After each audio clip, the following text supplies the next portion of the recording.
nga lang ako na wala na kaming tulo. Sa gripo mare ha, lilinawin ko lang. Mukhang naputulan na kami ng tubig dahil nakalimutan kong magbayad. Apura kasi la mierda, mamamaho ka na lang talaga.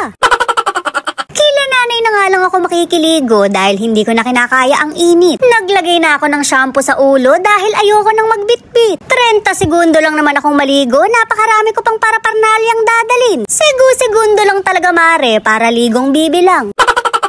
Hindi naman sa pagmamayabang mare, pero hindi ko na hinahati-hati ang koji. Ibig sabihin kaya nun, nakakaahon-ahon na ako. Pero hindi naman siguro dahil may 5'6" pa rin ako. Nagpapanggap pa rin yung bahay ko na walang tao. Pero may tsinelas sa labas ng pintuan, kaya yung maniningil, hindi mo maloloko.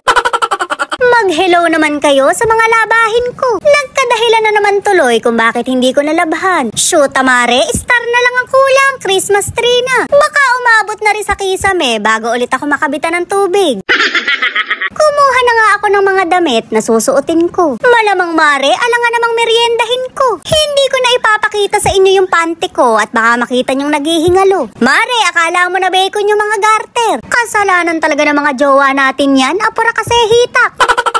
Nandito na nga ako kila nanay at bongga ang ulam nila. Hindi nyo kaya mare, almusal pa rin ang inuulam kahit gabi na. Ganyan talaga kami ng pamilya ko, mahilig sa almusal na ulam. At kung di mo rin lang naman inuulam ang payless, salamat na lang sa lahat-lahat.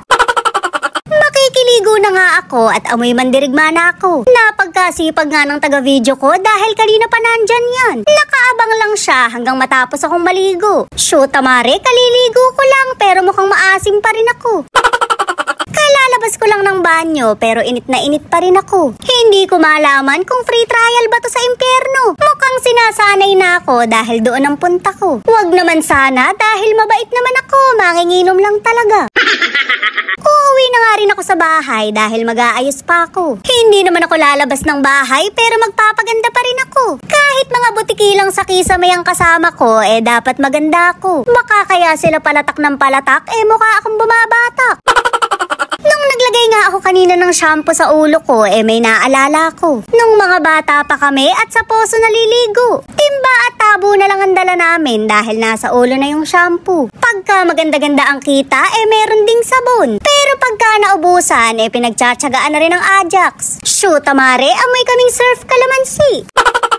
Pero ngayong nakakaahon-ahon na kami, nagbago na rin. Kung Ajax lang ang gamit namin noon, ngayon nakadowny na rin. Pagka naman hindi ka pa bumango, ewan ko na lang sa'yo. Mapapatanong na lang talaga yung mga dadaanan mo kung anong gamit mo. Ayaw mo ba nun mare? Para kang naglalakad na labada. Naligo na rin ako sa pabango kahit wala namang aamoy sa akin. Malay nyo naman mare, hindi natin masasabi.